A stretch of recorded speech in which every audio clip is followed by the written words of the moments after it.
जय हिंद मेरे प्यारे साथियों, कैसे हैं आप लोग।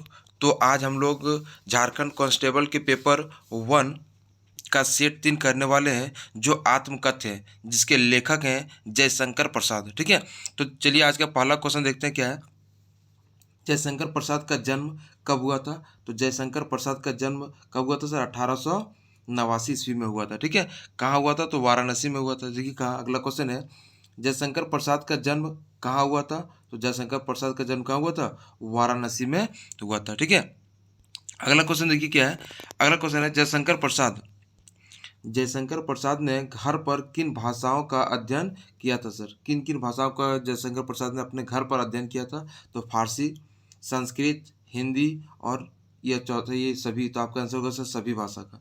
सभी भाषाओं का जयशंकर प्रसाद ने क्या किया था? अपने घरों पर ही अध्ययन किया हुआ था। ठीक है, अगला क्वेश्चन है, जयशंकर प्रसाद ने किस कक्षा तक किस कक्षा तक शिक्षा ग्रहण की थी सर? किस कक्षा तक से उन्होंने शिक्षा ग्रहण की थी? तो आपका आंसर होगा सर 8वीं तक। कहाँ तक की थी? 8वीं तक उन्होंने अपनी शिक्षा ग्रहण की थी। ठीक है, अगला क्वेश्चन देखिए क्या है। जयशंकर प्रसाद ने कहाँ से शिक्षा ग्रहण की? तो जयशंकर प्रसाद ने कहाँ से शिक्षा ग्रहण की सर? तो आपका आंसर हो जाएगा सर काशी के प्रसिद्ध क्वींस कॉलेज से। कहाँ से? काशी के प्रसिद्ध क्वींस कॉलेज से उन्होंने अपनी शिक्षा ग्रहण की थी। ठीक है, अगला क्वेश्चन देखिए क्या है। अगला क्वेश्चन, जयशंकर प्रसाद कवि थे। जयशंकर प्रसाद कवि थे, तो छायावादी कवि थे। कैसा कवि थे? छायावादी कवि थे जयशंकर प्रसाद। ठीक है, अगला क्वेश्चन देखिए क्या है। अगला क्वेश्चन है, प्रसाद प्रसाद की श्रेष्ठतम रचना मानी जाती है। तो प्रसाद की जो सबसे श्रेष्ठतम या उच्चतम रचना मानी जाती है, पहला ऑप्शन है मेघदूत, कामयानी कामयानी गीता रहस्य या रामायण। तो आपका आंसर होगा सर कामयानी। क्या होगा? कामयानी, जिसको हम लोग महाकाव्य भी बोलते हैं। ठीक है, ये एक महाकाव्य है। अगला है, अगला क्वेश्चन है कि जयशंकर प्रसाद जयशंकर प्रसाद किस रचना के लिए मंगला प्रसाद पारितोषिक प्राप्त हुआ? फिर से देखिए क्वेश्चन क्या है कि जयशंकर प्रसाद की किस रचना के लिए मंगला प्रसाद पारितोषिक प्राप्त हुआ? तो पहला ऑप्शन है कामयानी, दूसरा चंद्रगुप्त, तीसरा स्कंदगुप्त, चौथा है आंसू। तो आपका आंसर हो जाएगा सर कामयानी। क्या होगा? कामयानी होगा। ठीक है, अगला क्वेश्चन देखिए क्या है। जयशंकर प्रसाद की मृत्यु कब हुई थी?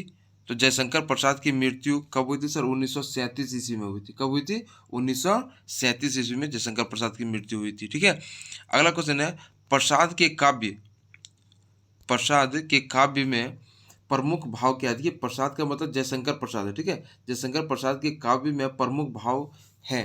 तो आपका आंसर हो जाएगा सर सौंदर्य और प्रेम चित्रण। किसका? सौंदर्य और प्रेम चित्रण का भाव है। अगला क्वेश्चन है, जयशंकर प्रसाद के साहित्यिक लेखन का संबंध किस पत्रिका से है? तो जयशंकर प्रसाद के जो साहित्यिक लेखन का संबंध जो है वो किस पत्रिका से है? तो आपका आंसर हो जाएगा सर इंदु। किस पत्रिका से है? इंदु से है। ठीक है, अगला है, किस विद्वान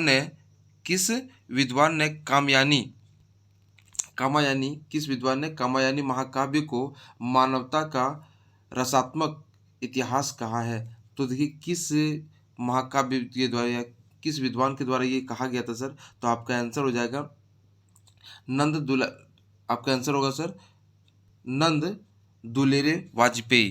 क्या है? नंद दुलारे वाजपेयी के द्वारा ये कहा गया था। ठीक है, अगला क्वेश्चन है, स्कंद गुप्त नाटक में कितने अंक हैं? तो स्कंद गुप्त नाटक में कितने अंक हैं? तो 5 अंक है। कितने अंक हैं? 5 अंक है। ठीक है, अगला क्वेश्चन है, जयशंकर प्रसाद की अंतिम कहानी कौन सी है? तो जयशंकर प्रसाद की अंतिम कहानी कौन सी है? सालवती। कौन सी है? सालवती जो है उसकी अंतिम कहानी है।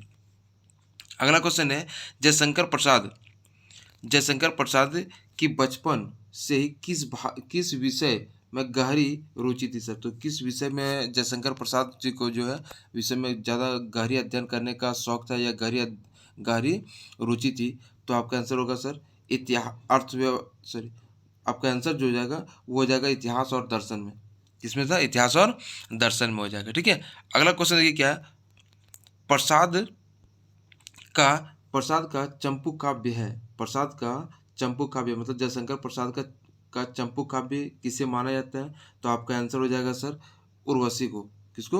उर्वशी को माना जाता है। ठीक है, अगला क्वेश्चन है जयशंकर प्रसाद जी का कौन सा काव्य, कौन सा काव्य विरल काव्य है सर? ठीक, जयशंकर प्रसाद जी का कौन सा काव्य जो है वो उसको विरल काव्य है। ठीक है, कौन सा काव्य है? विरल काव्य। तो आपका आंसर हो जाएगा सर आंसू। क्या हो जाएगा? आंसू एक विरल काव्य है। अगला प्रसाद जी, जयशंकर प्रसाद जी प्रथम छायावादी कविता हैं, उसका प्रथम छायावादी कविता कौन सा है? तो आपका आंसर हो जाएगा सर खोलो द्वार। ठीक है, अगला क्वेश्चन देखिए क्या है। अगला क्वेश्चन है प्रसाद जी ने कुल कितनी कहानियां लिखी है? सर जयशंकर प्रसाद जी ने कुल कितनी कहानियां लिखी है? तो आपको 72, 72। ठीक है, अगला क्वेश्चन है जयशंकर प्रसाद जी की प्रथम कहानी कौन सी है? जयशंकर प्रसाद जी का जो है प्रथम कहानी कौन सा है? तो आपका आंसर हो जाएगा सर ग्राम। कौन सी कहानी है? ग्राम उसका पहली कहानी है। अगला क्वेश्चन है जयशंकर प्रसाद किस दर्शन से प्रभावित थे? तो जयशंकर प्रसाद किस दर्शन से प्रभावित थे? तो आपका आंसर होगा शिव दर्शन से। किसे? शिव दर्शन से प्रभावित थे। अगला क्वेश्चन देखिए क्या है। आत्मकथ्य कविता किसके द्वारा लिखी गई है सर? तो आत्मकथ्य कविता जो है वो किसके द्वारा लिखी गई है? तो जयशंकर प्रसाद के द्वारा लिखी गई। किसके द्वारा लिखी गई है सर? जयशंकर प्रसाद जी के द्वारा लिखी गई है। अगला क्वेश्चन देखिए क्या है। अगला क्वेश्चन है आत्मकथ्य कविता पहली बार 1932 में किस पत्रिका में प्रकाशित हुई थी? तो आत्मकथ्य जो है जब पहली बार 1932 में प्रकाशित हुआ था तो किस पत्रिका में प्रकाशित हुआ था? तो आपका आंसर होगा सर हंस में। किसमें हुआ था? हंस की पत्रिका में। अगला है पहली बार हंस पत्रिका में आत्मकथा किस वर्ष प्रकाशित हुआ था? तो आपका आंसर हो जाएगा सर 1932 में हुआ था। अगला क्वेश्चन है कि कवि का दाम्पत्य जीवन कैसा था? कवि का जो दाम्पत्य जीवन था वो कैसा था सर? तो आपका आंसर होगा सर दुखी। क्या आंसर होगा? दुखी था। ठीक है, अगला है कि हंस पत्रिका के संपादक कौन थे? हंस पत्रिका के संपादक कौन थे? तो मुंशी प्रेमचंद्र थे। कौन थे? मुंशी प्रेमचंद्र थे हंस पत्रिका के संपादक। अगला क्वेश्चन है आत्मकथ्य कविता किस आत्मकथ्य कविता की भाषा कैसी है? ठीक है, तो आपका जो ऑप्शन दिया गूढ़, प्रतीकात्मक, संस्कृत निष्ठ या इनमें सभी? तो आपका आंसर हो जाएगा सर इनमें सभी हो जाएगा। ठीक है, अगला क्वेश्चन देखिए क्या है। मधुप किसे कहा गया है? सर मधुप किसे कहा गया? तो मन रूपी भौरे को। मधुप किसे कहा गया? मन रूपी भौरे को मधुप कहा गया है। ठीक है, अगला है कवि ने आत्मकथ्य कविता में संसार को क्या कहा है? कवि ने आत्मकथ्य कविता में संसार को क्या कहा है? तो आपका जो आंसर हो जाएगा सर इसका आंसर होगा नश्वर। क्या कहा है? नश्वर कहा है। ठीक है, अगला विडंबना में छिपा अर्थ क्या है? विडंबना में छिपा अर्थ क्या है? तो आपका आंसर होगा सर निराश और उपहास दोनों छिपा हुआ है। ठीक है, देखिए अगला क्वेश्चन क्या है। अगला क्वेश्चन है कवि के जीवन की गागर कैसी है? तो कवि के जीवन की गागर कैसी है? भरा हुआ, आधा खाली या ये सभी? तो आपका आंसर होगा सर खाली है। कवि का जीवन कैसा है? खाली है। ठीक है, अगला कवि के सरल स्वभाव के कारण किसने धोखा दिया है? तो कवि के सरल स्वभाव के कारण किसने धोखा दिया सर? तो उनके मित्रों ने। किसने दिया था? उनके मित्रों ने धोखा दिया था। ठीक है, अगला क्वेश्चन देखिए क्या है। रीति गागर का प्रतीकार्थ क्या है? रीति गागर का प्रतीकार्थ क्या, उसका अर्थ क्या है? तो आपका आंसर हो जाएगा सर अब अभावग्रस्त जीवन का प्रतीक है सर। अभावग्रस्त जीवन का क्या है? प्रतीक है। ठीक है, अगला क्वेश्चन देखिए क्या है। कवि के अनुसार इस संसार में सब कुछ कैसा है? तो कवि के अनुसार इस संसार में सब कुछ कैसा है सर? तो आपका आंसर होगा सर चंचल, कैसा है? चंचल है, ठीक है। अगला क्वेश्चन है, कवि के अंत में कवि ने अपनी कथा, अपनी व्यवस्था को कैसे बताया सर? अंत में कवि ने अपनी व्यवस्था को कैसे बताया है? मौन से, दुख से, सौपन्य से या दुखों से? तो आपका आंसर होगा सर मौन से। कैसे दर्शाया है? मौन से बताया है, ठीक है। अगला क्वेश्चन देखिए क्या है, कवि के आलिंगन आलिंगन आलिंगन में आते आते कौन रह गया सर? तो कवि के आलिंगन में आते आते कौन रह गया था? तो आपका आंसर होगा प्रेमिका। कौन रह गए थे? प्रेमिका, ठीक है। अगला है, कवि ने मधुर चांदनी रात किसे कहा है? कवि ने मधुर चांदनी रात किसे कहा है? तो आपका आंसर हो जाएगा सर अपने जीवन के मीठी यादों को। अपने जीवन की मीठी यादों को उन्होंने क्या कहा सर? मधुर चांदनी रात कहा है, ठीक है। अगला क्वेश्चन देखिए क्या है, कवि कवि कैसा स्वप्न देखकर जग गया है? कवि जो है कैसा स्वप्न देखकर जग गया? तो आपका आंसर होगा सर कवि किस प्रकार के स्वप्न देखकर जगा था सर? तो ऐसा स्वप्न जिसकी उन्हें प्राप्ति नहीं हुई है, मतलब ऐसा स्वप्न देखा सर जिससे उसकी प्राप्ति नहीं हुआ था। अगला क्वेश्चन है, कवि ने मधुप किसे कहा है? तो कवि ने मधुप अपने मन को कहा है सर, ठीक है। अगला है, कविता में थका हुआ पाठक कौन है? कविता में थका हुआ पाठक कौन है? तो कवि है सर। कौन है? कवि है, ठीक है। अगला क्वेश्चन देखिए क्या है, कवि के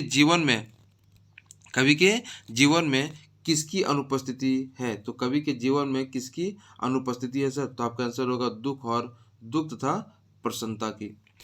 अगला क्वेश्चन देखिए क्या है, प्रवंचना प्रवंचना का अर्थ क्या है? तो प्रवंचना का अर्थ क्या है? तो आपका आंसर होगा सर धोखा। प्रवंचना का अर्थ क्या है? धोखा है, ठीक है। अगला देखिए क्वेश्चन क्या है, अगला क्वेश्चन है, कवि ने खाली घड़े से किसकी ओर इशारा किया था? तो कवि ने खाली घड़े से किसकी ओर इशारा किया था? तो आपका आंसर होगा असफल जीवन की ओर। किसकी ओर? असफल जीवन की ओर इशारा किया था, ठीक है। अगला क्वेश्चन देखिए क्या है, अगला क्वेश्चन है, कवि किसका स्वप्न देखकर जग गया था? कवि किसका स्वप्न देखकर जग गया था? तो आपका आंसर होगा सर सुख का स्वप्न देखकर उन्होंने क्या हुआ था? जग गया था, ठीक है। अगला क्वेश्चन देखिए क्या है, कवि कवि अपने किस स्वभाव को दोष नहीं देना चाहते हैं? तो कवि किस स्वभाव को अपना स्वभाव को दोष नहीं देना चाहते हैं? सरल, क्रोध, भावनात्मक या करुणात्मक? तो आपका आंसर हो जाएगा सर सरल स्वभाव को उन्होंने दोष नहीं देना चाहते हैं, ठीक है। अगला है, कवि ने अपनी कवि ने अपने मन को किसका रूप दिया है? तो कवि ने अपने मन को किसका रूप दिया सर? तो भौरे का। अपने मन को किसका रूप दिया है? भौरे का रूप दिया है, ठीक है। अगला क्वेश्चन है, कवि ने खाली घड़े से किसकी ओर इशारा किया था सर? तो कवि ने खाली घड़े से किसकी ओर इशारा किया था? तो आपका आंसर हो जाएगा सर असफल जीवन की ओर। किसकी ओर किया था? असफल जीवन की ओर किया था, ठीक है।